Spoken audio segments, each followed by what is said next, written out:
সকাল সকাল বৃষ্টি দেখে ভাবছি আজকে ছোট রুমটা একটু ক্লিন করি।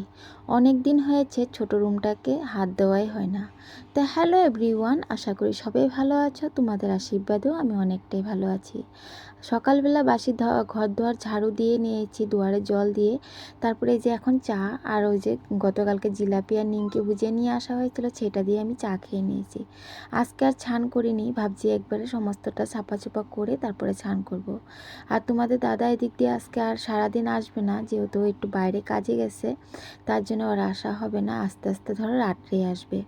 তো ছেলে মানুষ না থাকলে তো জানোই দুপুরবেলা ওরকম রান্নার চাপও থাকে না। তার জন্য ভাবলাম আজকে একটু ছোটো রুমটা ছাপা করে নিই। আর ছাপা করার কারণটা হয়েছে, মঙ্গলবার দিনকে যেহেতু বিবিধনাশিনী পূজা করব, তার জন্য ভাবছি যে না একটু এই রুমটাকে একটু ডিপ ক্লিন করে নিই। আর বাইরে দেখো প্রচণ্ড বৃষ্টি চলছে।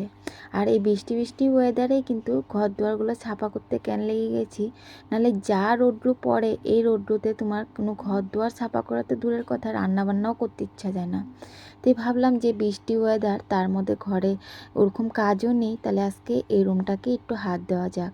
তা চৌকির তলে অনেক কিছু ছিল, সেগুলাকে আমি বের করে সমস্তগুলো মোছামুছি করে এখন এগুলাকে সিজিল করে নিলাম। তারপরে ঘর দুয়ারগুলো ঝাড়ু দিয়ে তারপরে এই যে এখন এক এক করে ঘর দুয়ারগুলো মুছে নিচ্ছি। আর ঘর দুয়ারগুলো একটু ছাপাছাপি করলে তখন কিন্তু দেখতেও ভালো লাগে, আর নিজেরও কিন্তু খুবই ভালো লাগে। আর সত্যি কথা বলতে আমি কিন্তু এই যে নোংরা হয়ে থাকাটা আমি ভালো পাই না। মানে কিছু একটা নোংরা দেখলেই মনে হয় কখন ছাপা করব, কখন কি করব, সেটাই মানে সেটার মধ্যেই লেগে যায়।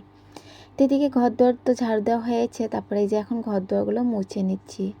আর এদিক দিয়ে মোছামুছি করছিলাম, আর ছেলে এদিক দিয়ে মোবাইল দেখছিল।